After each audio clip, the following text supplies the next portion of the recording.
Hello students, आज हम इस वीडियो में करने वाले हैं चैप्टर ट्राइंगल्स की एक्सरसाइज 7.1 के का सेकंड पार्ट। फर्स्ट पार्ट में मैंने क्वेश्चन 1 2 3 4 करवा दिया है। आप उसको चाहे तो देख सकते हैं, यूट्यूब पे चाहे टाइप कीजिएगा Shilpa Chaudhary exercise 7.1 part 1 question 1 2 3 4 तो आपको मिल जाएगा। ठीक है, तो आज हम क्वेश्चन 5 6 7 8 करेंगे पार्ट 2 में। तो यहाँ पर आपको क्या गिवन है, line L is the bisector of angle A. देखिए ध्यान से, लाइन एल, ये लाइन एल इस bisector of angle A means इस एंगल को टू इक्वल पार्ट्स में डिवाइड किया है, means this part is equal to this part, ये हमें गिवन है। ठीक है, line L is bisector of angle A means मैं यहाँ पर लिख लूँ एंगल 1 और एंगल 2 लिख सकते हैं हम। एंगल 1 और एंगल 2 इक्वल है, ये हमने गिवन ले लिया क्योंकि line L is angle bisector is bisecting angle A, तो एंगल 1 और एंगल 2 हमने इक्वल ले लिया। ठीक है, क्लियर है ये। और यहाँ पर दिया हुआ है बीपी एंड बीक्यू और परपेंडिकुलर्स। बीपी इस पे परपेंडिकुलर है और बीक्यू इस लाइन पे परपेंडिकुलर है। ठीक है, और आपको प्रूव करना है कि ये जो ट्राइंगल्स फॉर्म हो रहे हैं, ट्राइंगल ए बी बी नीचे वाला triangle, this triangle and A Q B this triangle, ये दोनों आपको कॉन्ग्रुएंट करने हैं। तो चलिए हम स्टार्ट करते हैं इसको। First part, in triangle APB and triangle AQB, जब भी आपको ट्राइंगल्स कॉन्ग्रुएंट करने होते हैं तो मैंने लास्ट क्लास में बताया था और लास्ट टू लास्ट क्लास में भी बताया था कि आपको बेसिक फॉर्मेट आना चाहिए। In triangle this and this name दिया, इसके बाद 3 कंडीशंस ढूंढेंगे जिनसे ट्राइंगल्स को हम कॉन्ग्रुएंट करेंगे, उसके बाद कॉन्ग्रुएंस रूल लिखेंगे। ठीक है, तो यहाँ पर क्या क्या गिवन है, एंगल 1 इक्वल टू एंगल 2 है। अब APB ट्राइंगल में मैंने एंगल 2 लिखा है, जो पहले ट्राइंगल का नाम लिखा है उसका एंगल क्या है, एंगल 2। इसके बाद AQB में एंगल 1 लिया है मैंने। ठीक है, तो angle 2 equal to angle 1। Reason क्या होगा गिवन, रीजन हम ये लिख देते हैं, because line L is bisector of angle A। ठीक है, line L is bisector of angle A। अब देखो और क्या गिवन है, ये परपेंडिकुलर्स दिए हैं, मीन्स ये एंगल 90 और ये भी 90, तो BPA या APB लिख लें। Angle APB is equal to angle AQB each 90। ठीक है, क्योंकि परपेंडिकुलर है गिवन। और क्या इक्वल है इसमें, ये एंगल हो गया, ये एंगल हो गया।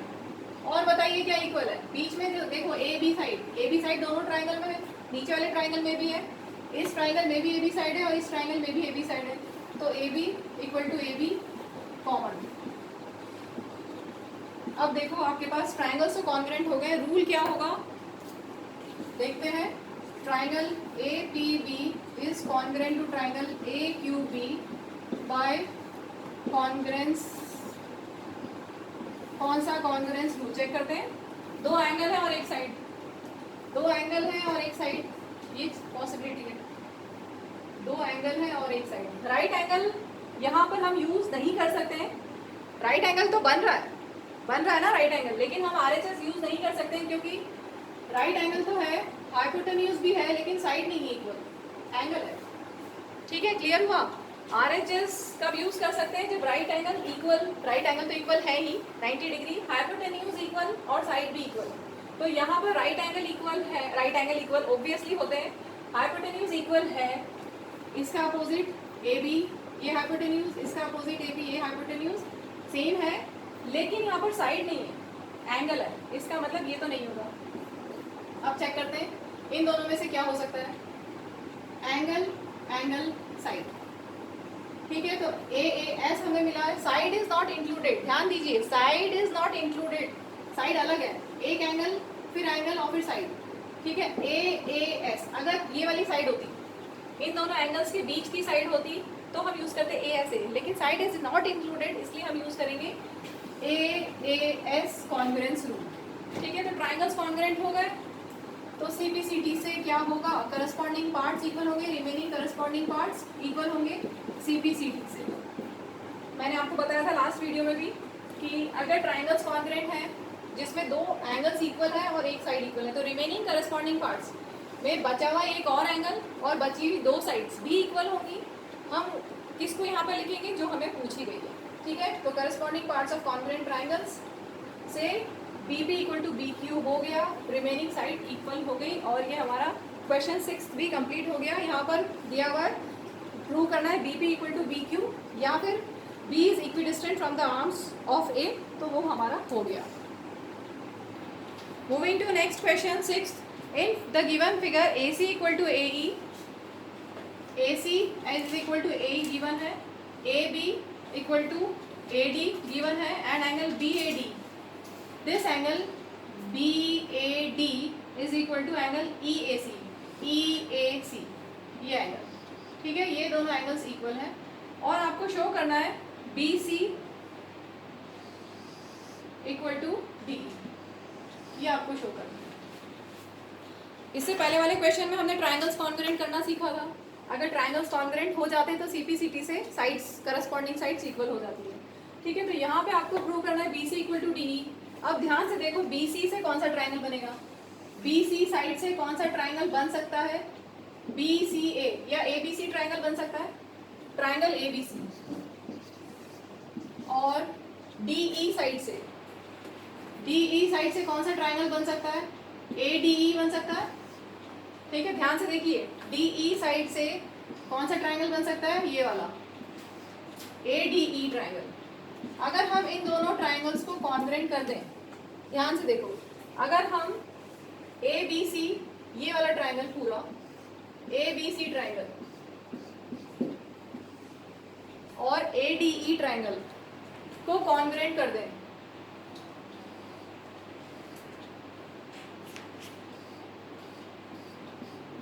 तो सीपीसीटी से ए बी सी ट्रायंगल की बी सी साइड और ए डी ई ट्रायंगल की डी ई साइड इक्वल हो जाएगी सीपीसीटी से, ठीक है। तो हमें, हमारा एम है इन दोनों ट्रायंगल्स को कॉन्ग्रुएंट करना ताकि सीपीसीटी से ये साइड्स इक्वल हमें मिल जाए। तो अब इन दोनों ट्रायंगल्स में क्या क्या इक्वल है हमें ये देखना है। तो in triangle A B C and triangle A D E, ध्यान से देखो गिवन डेटा क्या है, A C equal to A, A B C triangle में ए सी, अभी यहाँ से हम देख रहे हैं, फिर फिगर से भी देखेंगे, ए बी सी ट्रायंगल में ए सी और ए डी ई ट्रायंगल में ए ई, ठीक है, A C equal to A ई। अभी हमने सिर्फ यहाँ पर लिखा जो ट्रायंगल्स के नेम और गिवन डेटा से यहाँ लिख दिया, ये गिवन। अब हम इसको फिगर में भी देख लेते हैं, A C equal to A E, A B C triangle में यहाँ पर आ जाते हैं, ए बी सी ट्रायंगल में ए बी, ठीक है, किसके इक्वल है, दूसरे वाले ट्रायंगल के ए डी के इक्वल, ये तो गिवन है ना, this equal to this given है, ए बी सी ट्रायंगल की ये वाली साइड और ए डी ई ट्रायंगल की ये वाली साइड इक्वल, क्लियर, गिवन है। Next A B equal to A D, A B equal to A D, ये भी गिवन है। फिगर में देखो A B equal to A D, मैंने कुछ गलत बोल दिया, ए सी, सॉरी, हाँ फर्स्ट पार्ट में मैंने ए बी बोल दिया था, ए सी इक्वल टू ए ई है। वापस देखो फर्स्ट पार्ट में जो मैंने यहाँ पर फर्स्ट कंडीशन लिखी ट्रायंगल्स को कॉन्ग्रुएंट करने के लिए, वो ये है, A C equal to A ई, क्योंकि दिस इक्वल टू दिस दिया हुआ है, ठीक है, clear. A C equal to A E given है, फिर दूसरी कंडीशन है A B equal to A D, A B equal to A D, clear, ये दोनों गिवन है। अब इसके बाद और क्या करें, हमें गिवन है, ध्यान से देखो, angle B A D, B A D मतलब ये वाला एंगल, और ई ए सी, ई ए सी, ये एंगल इक्वल गिवन है। तो ये जो इक्वल एंगल्स है क्या हमारे ट्रायंगल में है, क्या हमारे ट्रायंगल में है ये एंगल, हमारा ट्रायंगल है ए बी सी, उसमें इतना पार्ट है, ये वाला पार्ट नहीं है, बचा हुआ पार्ट बच रहा है यहाँ पर, ये नहीं है इक्वल। और सेम ऐसे ही यहाँ पर अगर हम ट्रायंगल ए डी ई लेते हैं तो उसमें ये एंगल होना चाहिए था पूरा, लेकिन हमारे पास ये वाला पार्ट है उसका, ठीक है। हमें क्या गिवन है, this angle equal to this angle, तो इसको मैं पहले लिख रही हूँ, angle B A D equal to angle E A C, मतलब ये वाला एंगल और ये वाला एंगल इक्वल है, ठीक है। अगर हम इन दोनों में ये वाला एंगल ऐड करते हैं, एंगल वन नेम देते हैं, हम अपनी तरफ से एंगल वन नेम दे रहे हैं। अच्छा एक चीज़ और, एग्जाम पॉइंट ऑफ व्यू से अगर आप अपनी तरफ से कोई एंगल का नेम देते हैं तो एग्जाम में फिगर ज़रूर बनाइएगा, क्योंकि चेक करने वाले को पता चलना चाहिए ना कि आपका एंगल वन कौन सा है, ठीक है। अगर आप अपनी तरफ से angle one, angle two, angle three लेते हैं तो फिगर बना के आंसर शीट में शो ज़रूर करें, या फिर आप दूसरा ऑप्शन है कि इसको नेम दे दें D A C, D A सी भी लिख सकते हैं, मैंने एंगल वन ले लिया, दोनों साइड में एंगल 1 ऐड कर दूं, दोनों साइड हम सेम एंगल को ऐड कर सकते हैं ना, कोई चेंज तो नहीं आएगा। अगर सेम एंगल ऐड करेंगे तो when equals are added to equals the wholes are equal, पढ़ा है ना यूक्लिड ज्योमेट्री में, when equals are added to equals the wholes are equal. ठीक है, तो दोनों साइड हमने एंगल 1 ऐड कर दिया। अब एंगल BAD में एंगल 1 ऐड करेंगे तो क्या होगा, BAD में ये एंगल 1 ऐड कर दिया तो क्या बन गया आपका एंगल, ये ध्यान से देखो, BAD मतलब ये वाला एंगल, इसमें ये एंगल 1 हमने ऐड कर दिया तो ये बन गया एंगल BAC, जो हमारा ट्राइंगल है उसका एंगल बन गया, एंगल BAC बन गया ये। इसको हम यहाँ पर लिख सकते हैं एंगल BAC। और इधर देखो एंगल EAC, EAC मतलब ये एंगल में एंगल 1 अगर हमने ऐड कर दिया तो क्या बन गया, EAD। ठीक है, EAC ये वाला एंगल, इसमें हमने एंगल 1 ऐड कर दिया तो क्या बन गया, EAD, एंगल EAD। इसको हमने यहाँ पर यूज कर लिया और एक रीजन दे दिया, प्रूव्ड अबव। अभी हमने प्रूव करा इसको। ठीक है, तो अब हमारे पास क्या क्या कंडीशंस हो गई, AC equal to AE, AB equal to AD, दो साइड्स इक्वल है और एक एंगल इक्वल है तो ट्राइंगल्स कॉन्ग्रुएंट हो जाएंगे। Therefore triangle ABC is congruent to triangle ADE by, ढूंढो कौन सा कॉन्ग्रुएंस रूल है, कौन सा होगा, ABC, दो साइड है और एक एंगल, दो साइड है और एक एंगल, तो सिर्फ यही पॉसिबिलिटी है, राइट एंगल भी नहीं है। तो चेक करो SAS हो रहा है क्या, कोई भी एक ट्राइंगल लेके चेक करना। ABC ट्राइंगल ले लेते हैं, साइड एंगल साइड। ठीक है, तो SAS हो गया, SAS कॉन्ग्रुएंस रूल से ट्राइंगल्स कॉन्ग्रुएंट हो गए। अगर ट्राइंगल्स कॉन्ग्रुएंट हो गए तो आप लिख सकते हैं इसके बाद नीचे यहाँ पर कॉन्ग्रुएंस रूल। ठीक है, इसके बाद आप लिख दीजिए BC equal to DE CP CP, क्योंकि अगर ट्राइंगल्स कॉन्ग्रुएंट है तो बचे हुए करस्पॉन्डिंग पार्ट्स भी इक्वल होंगे। ठीक है, क्लियर हो गया। Next question, question 7, figure given है, AB is a line segment and P is it's mid point. AB is line segment and P is it's mid point. ठीक है, तो AP इक्वल टू BP तो हमारे पास है। अब क्या दिया, और D and E are points on the same side of AB, D and E are points on the same side of AB such that angle BAD, this angle is equal to ABE, ABE, this angle, and angle EPA, ये वाला angle is equal to DPB, this angle, and you have to show that triangle DAP,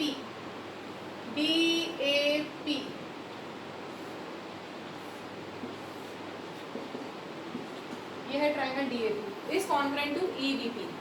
ठीक है, तो इस triangle में आपके पास एक angle, इस एंगल के करस्पॉन्डिंगली दूसरे ट्राइंगल का एंगल दिया है, इस साइड के करस्पॉन्डिंगली दूसरी साइड भी हमारे पास है। लेकिन ध्यान से देखो, आपके पास ये जो एंगल है ये पार्ट एक्स है, इतना ये वाला एंगल है जो करस्पॉन्डिंगली दूसरे ट्राइंगल की इक्वल है। अभी मैंने सिर्फ एक ही ट्राइंगल बनाया है, समझ में आया। हमें जो ट्राइंगल्स कॉन्ग्रुएंट करने हैं उसमें से मैंने ये ट्राइंगल ये DAP में ये वाला एंगल इसके करस्पॉन्डिंगली दूसरे ट्राइंगल के एंगल की इक्वल गिवन है। ये side, this side is equal to this side, corresponding part से भी इक्वल है। अब सिर्फ हमें ये वाला angle given equal, this angle is equal to दूसरे ट्राइंगल का ये करस्पॉन्डिंग एंगल। लेकिन क्या ये एंगल इस ट्राइंगल में पूरा आता है, ये वाला पार्ट छूट रहा है ना, रिमेनिंग पार्ट, ये वाला पार्ट छूट रहा है, मिसिंग है, ये वाला पार्ट मिसिंग है इसमें। तो हमें क्या करना पड़ेगा, पहले ये वाला पार्ट ऐड करना पड़ेगा। ठीक है, तो हम यहीं से स्टार्ट करते हैं, जो हमारा मिसिंग है तो हम पहले ये लेते हैं कि ये एंगल इक्वल है, this angle and this angle equal. उसके लिए क्या हमारे पास गिवन है EPA।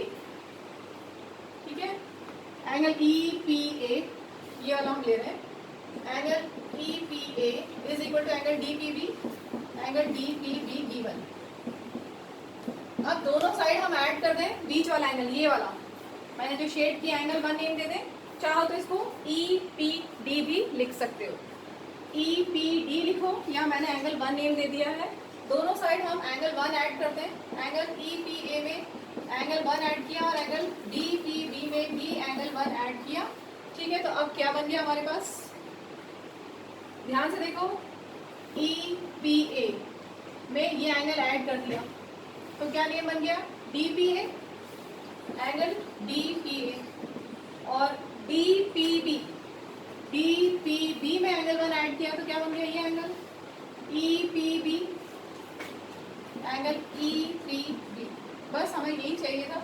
अब तो आप ट्राइंगल्स को इजीली कॉन्ग्रुएंट कर सकते हैं। In triangle D A P and triangle E B P, ये लिखिए सबसे पहले, angle D P A is equal to angle E P B, proved above. बाकी कंडीशंस तो इजीली आपको दिख रही है। बाकी क्या क्या है, ये angle, this angle equal to this angle A equal to angle B लिख सकते हैं, क्योंकि एंगल ए के साथ में कुछ और नहीं है, या आप चाहो तो पूरा ही लिख दो, angle B A D equal to angle A B E, या आप इसको एंगल ए और एंगल बी भी लिख सकते हो। ज़्यादा इजी रहेगा कि आप एंगल ए और एंगल बी ही लिख दो, एक ही बात है। Angle A equal to angle B है, वही सेम चीज़ है, गिवन। और क्या इक्वल है, ये साइड्स, पी मिड पॉइंट है, means A P equal to B P. Reason, because P is mid point, P is mid point of A B. ठीक है, तो अब हमारे पास तीनों कंडीशंस मिल गई हैं। अगर 3 कंडीशंस आ गई है तो चेक कर लें कौन सा कॉन्ग्रुएंस रूल है और ट्राइंगल्स को कॉन्ग्रुएंट कर दें। Triangle D A P is congruent to triangle E B P by कौन सा कॉन्ग्रुएंस रूल, देखें, एंगल एंगल साइड, मतलब 2 एंगल है, एक साइड है, तो ये दोनों पॉसिबिलिटीज है। चेक करते हैं क्या साइड इंक्लूडेड है, एंगल के बीच में है साइड, एक एंगल ये, फिर ये साइड और फिर ये एक एंगल। ठीक है, तो angle side angle A S A congruence rule से ट्राइंगल्स कॉन्ग्रुएंट हो गए।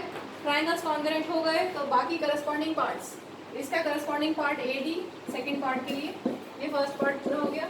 सेकेंड पार्ट में लिखेंगे A D equal to B E C P C T, इसका ए डी और दूसरे ट्राइंगल का बी। ठीक है, रिमेनिंग करस्पॉन्डिंग पार्ट्स भी इक्वल होते हैं। यहाँ पर 2 एंगल्स इक्वल है तो बचा हुआ एक और एंगल इक्वल होगा, यहाँ पर एक साइड इक्वल है तो बची हुई 2 साइड भी इक्वल होंगी करस्पॉन्डिंग। तो यहाँ पर हमें सिर्फ ए डी और बी ई से काम है, तो वो हमने लिख दिया। तो ये हमारा क्वेश्चन 7 कंप्लीट हो गया।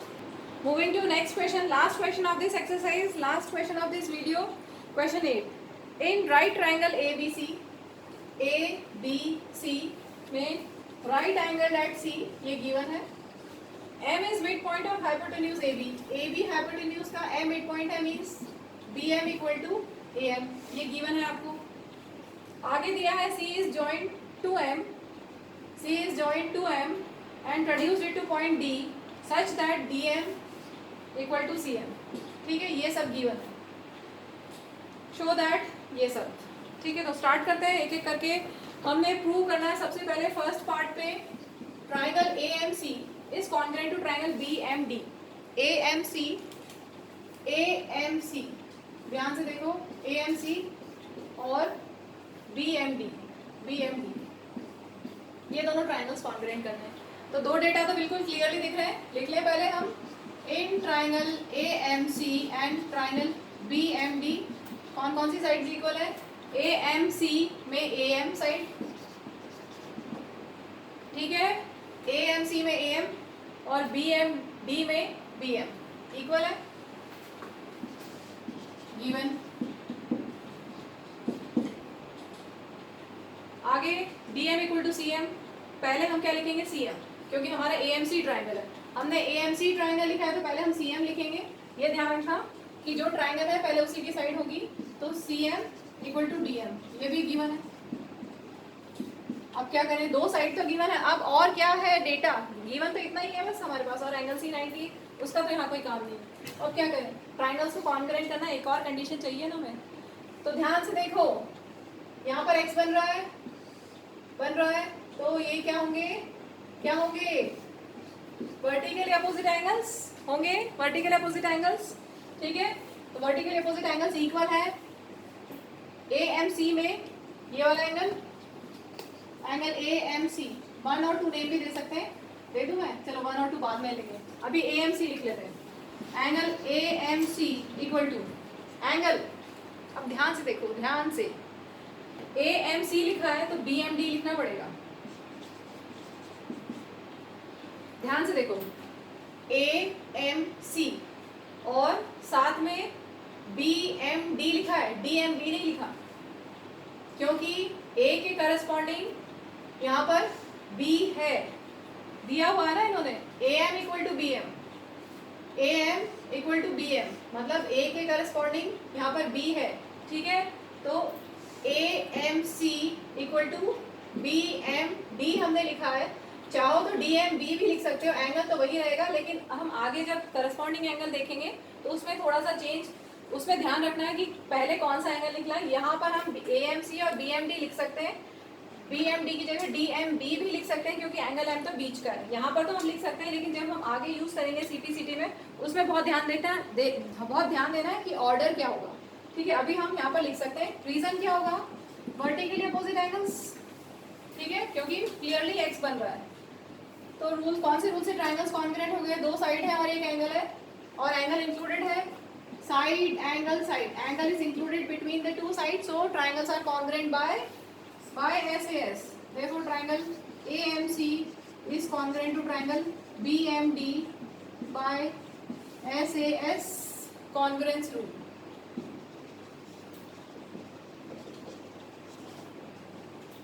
ठीक है, फर्स्ट पार्ट हो गया, ट्राइंगल्स कॉन्ग्रुएंट हो गए। अब ट्राइंगल्स कॉन्ग्रुएंट हो गए तो अब ध्यान दीजिए, CPCT से हम क्या क्या लिख सकते हैं जो हमें आगे काम आएगा। अगर ये दोनों ट्राइंगल्स कॉन्ग्रुएंट हो गए तो एंगल A के इक्वल कौन सा एंगल होगा, एंगल A, मैं इसको नेम देती हूँ यहाँ पर, ये एंगल 1, और मैं यहाँ पर इसको नेम दे रही हूँ एंगल 2। ध्यान से देखो, ये दोनों शेडेड ट्राइंगल जब हमने कॉन्ग्रुएंट करे हैं तो CPCT से एंगल 1 इक्वल टू ये वाला angle, angle A equal to angle D होगा, या angle A equal to angle ये होगा, क्या होगा, यही सोचने वाली बात है यहाँ पे। करस्पॉन्डिंग किसके है equal, angle A equal to angle D होगा CPCT से, या एंगल A इक्वल टू ये वाला एंगल, मैंने 1 और 2 लिखा है, ये होगा एंगल 1 इक्वल टू एंगल 2 होगा, क्योंकि AM के करस्पॉन्डिंगली BM साइड है, AM इक्वल टू BM है ना। अगर AM इक्वल टू DM होता, ध्यान से सुनो, AM इक्वल टू DM होता तो angle A equal to angle D होता, लेकिन यहाँ पर हमें गिवन है AM equal to BM, AM equal to BM given है, मीन्स A के करस्पॉन्डिंग B है, तो A के साथ में यहाँ पर कौन सा एंगल 1 मैंने नेम दिया है, और यहाँ पर B के लिए मैंने नेम दिया एंगल 2, तो CPCT से angle 1 equal to angle 2, CPCT से, ठीक है। और CPCT से हम क्या लिख सकते हैं, फर्स्ट वाले ट्राइंगल है AMC का AC साइड, और दूसरे वाले ट्राइंगल का DB साइड, B इक्वल है CPCT से corresponding parts of congruent triangles, ठीक है। एक और इक्वल होगा, अभी हम देख लेते हैं, उसकी जरूरत होगी तो ठीक है, नहीं तो अभी हम आगे बढ़ रहे हैं, अगर रिक्वायर्ड होगा तो और एक और लिख देंगे CPCT से, जो एक और बचा है करस्पॉन्डिंग पार्ट वो भी। चलो अब देखते हैं आगे, ठीक है। ये तो हमने ट्राइंगल्स कॉन्ग्रुएंट कर दिए, फर्स्ट पार्ट तो यहाँ पर हो गया था, उसका हमने यहाँ पर CPCT का यूज करेंगे आगे, इसलिए लिखा है। अब देखो सेकेंड पार्ट में बोला है DBC is a right angle prove करना है। DBC राइट एंगल कैसे होगा, यहाँ पर हम यूज करेंगे पैरेलल लाइंस का कंसेप्ट, थोड़ा सा पैरेलल लाइंस का कंसेप्ट यूज करना पड़ेगा। आपके पास ये दो साइड्स है, देखो ध्यान से, DB और AC दो साइड्स है, और ये ट्रांसवर्सल, ठीक है, और ये एंगल इक्वल टू ये एंगल 1 इक्वल टू एंगल 2, ठीक है। पैरेलल लाइंस एंड ट्रांसवर्सल का कंसेप्ट हम यूज करें, ये क्या है, ऑल्टरनेट इंटीरियर एंगल्स है, Z बन रहा है ना, मिरर इमेज, Z की मिरर इमेज यहाँ पे दिख रही है आपको, ठीक है। तो एंगल 1 इक्वल टू एंगल 2 है, तो क्या होगा, लाइंस पैरेलल होगी, क्योंकि एंगल 1 इक्वल टू एंगल 2 है। Since angle 1 equal to angle 2, that is alternate interior angles are equal, therefore कौन कौन सी लाइंस पैरेलल होंगी, DB is parallel to AC, ठीक है। हमने क्या पढ़ा है इससे पहले, आपने पढ़ा है कि अगर लाइंस पैरेलल होती हैं, अगर ये दोनों लाइंस पैरेलल होती हैं तो ऑल्टरनेट इंटीरियर एंगल्स इक्वल होते हैं, पढ़ा हुआ है। If L is parallel to M, then angle 1 equal to angle 2, reason alternate interior angles. अब इसी का converse of alternate interior angle axiom क्या है, if angle 1 equal to angle 2 then lines are parallel, बस वही हम यहाँ यूज कर रहे हैं। If angle 1 equal to angle 2 then these lines are parallel, ठीक है, तो ये लाइंस पैरेलल हो गई, क्लियर। अब वापस ध्यान से देखो, सेम वही कंसेप्ट फिर से यूज करेंगे हम। अब देखो ये दोनों पैरेलल लाइंस हमें मिल गई है, DB और AC पैरेलल है, यस और नो? यस पैरेलल है। और ये ट्रांसवर्सल, BC ट्रांसवर्सल। अगर ये दोनों लाइंस पैरेलल है और DB is parallel to AC and BC is transversal, तो इन दोनों का सम कितना होता है? कितना होता है इन दोनों का सम? वापस लिखते हैं। Since DB is parallel to AC, so angle B plus angle C कितना होगा? 180. रीजन को इंटीरियर एंगल्स होता है ना, co interior angles are supplementary, interior angles on the same side of transversal are supplementary. वापस देखो, दो लाइंस पैरेलल है और ये ट्रांसवर्सल है, ठीक है, तो interior angles on the same side of transversal are supplementary. Co interior angles बोला जाता है, sum of co interior angles is 180 degree, या को इंटीरियर एंगल्स सम कितना होता है? 180 डिग्री सप्लीमेंट्री होते हैं, ठीक है। तो angle B plus angle C 180, इसमें से एंगल C कितना है? एंगल C कितना है? 90। तो एंगल B कितना आ गया? 180 माइनस 90 दैट इज 90। और ये हो गया सेकेंड पार्ट पूरा। Angle B 90 means angle DBC is a right angle, DBC is a right angle, ठीक है। ये 90 डिग्री हो गया means DBC is a right angle. ये सेकेंड पार्ट हमारा पूरा हो गया है। Moving to next third part, triangle DBC is congruent to triangle ACB। तो हम इन दोनों ट्राइंगल्स को लिख लेते हैं और इसमें करस्पॉन्डिंग पार्ट्स क्या क्या इक्वल है वो देखते हैं। ACB, ACB ट्राइंगल, एक बार फिर से बना लें, ये वाला ट्राइंगल ACB ट्राइंगल, और दूसरा है ट्राइंगल DBC। देखो क्या क्या इक्वल है इन दोनों में। अभी हमने प्रूव किया AC इक्वल टू DB, ठीक है। तो DBC ट्राइंगल में है DB और ACB ट्राइंगल में है AC equal, reason proved above, ठीक है। DBC ट्राइंगल की ये वाली साइड और ABC ट्राइंगल की ये वाली साइड हमने यहाँ पे प्रूव की हुई है इक्वल, फर्स्ट पार्ट में प्रूव किया था CPCT से, तो ये हमने लिख दिया। और देखो BC कॉमन है दोनों में, BC इक्वल टू BC, दोनों ट्राइंगल्स में BC है। और क्या इक्वल है? इस ट्राइंगल में एंगल B 90 है और इस ट्राइंगल में एंगल C 90 है, ठीक है। तो angle DBC equal to angle ACB each 90। तो तीन कंडीशंस मिल गई हैं, therefore triangle DBC is congruent to triangle ACB by, ढूंढते हैं कौन सा कॉन्ग्रुएंस रूल होगा। दो साइड है और एक एंगल है, तो SAS हो सकता है। RHS चेक कर लेते हैं, राइट एंगल हाइपोटेन्यूज और साइड, और RHS ही है शायद, या ऐसे साइड एंगल साइड, RHS नहीं है क्योंकि राइट एंगल और हाइपोटेन्यूज तो इक्वल नहीं है, वो तो CPCT से होगा। RHS नहीं होगा यहाँ पर, राइट एंगल तो है लेकिन RHS नहीं हो पाएगा क्योंकि हाइपोटेन्यूज इक्वल नहीं है। एंगल B का हाइपोटेन्यूज, इस ट्राइंगल का हाइपोटेन्यूज DC है, ठीक है। तो DC और AB, एंगल C का हाइपोटेन्यूज, एंगल C के opposite side is hypotenuse AB, तो AB और DC तो इक्वल नहीं है, इसलिए ये हम यूज नहीं कर सकते। अब SAS चेक कर लो, साइड एंगल साइड, ठीक है। तो SAS से ट्राइंगल्स कॉन्करेंट है। अगर ट्राइंगल्स कॉन्करेंट है तो CPCT से हम क्या लिख सकते हैं? बचे हुए तीन करस्पॉन्डिंग पार्ट्स इक्वल, हम उसमें से क्या लिखेंगे जो हमें प्रूव करना है फोर्थ पार्ट के लिए। CM और AB से रिलेशन बोला है CM, तो हम लिख सकते हैं CPCT से DC इक्वल टू AB लिख सकते हैं CPCT। दो साइड्स इक्वल थी, बची हुई तीसरी साइड करस्पॉन्डिंग पार्ट इक्वल होगा, DC और AB इक्वल होगा, ठीक है। इस ट्राइंगल की DC साइड और इस वाले ट्राइंगल की AB साइड इक्वल होंगी CPCT से, ठीक है। ये हो गया हमारा थर्ड पार्ट कंप्लीट। अब फोर्थ पार्ट पे आते हैं। फोर्थ पार्ट में बोला है CM equal to half of AB, तो पहले जो हमने प्रूव किया उसी को लिख लें, DC equal to AB proved above. अब देखो हमें ए बी तो चाहिए, डी सी नहीं चाहिए। जो प्रूव करना है उस पर फोकस करो। डी सी नहीं चाहिए तो डी सी की जगह हम क्या लिख सकते हैं, ट्वाइस ऑफ सी एम लिख सकते हैं, लिख सकते हैं कि नहीं। डी सी को हम लिख सकते हैं ट्वाइस ऑफ सी एम, क्योंकि एम मिड पॉइंट है, बिकॉज ये दिया हुआ है, because D M equal to C M. ठीक है, डी एम और सी एम इक्वल हैं तो डी सी की जगह ट्वाइस ऑफ सी एम लिख सकते हैं, यस और नो लिख सकते हैं। ठीक है, तो बस हो गया, सी एम इक्वल टू ये 2 दूसरी साइड जाएगा तो 1/2 हो जाएगा, रेसिप्रोकल, हैंस प्रूव। चलिए कंप्लीट हो गया अपना एक्सरसाइज कंप्लीट। वीडियो पसंद आया होगा डेफिनेटली, पूरा समझ में आया होगा डेफिनेटली, तो वीडियो को हमारे लाइक कीजिएगा और चैनल को सब्सक्राइब कीजिएगा ताकि आगे की नोटिफिकेशंस मिलते रहें और पढ़ाई करते रहिए। Okay, thank you, bye.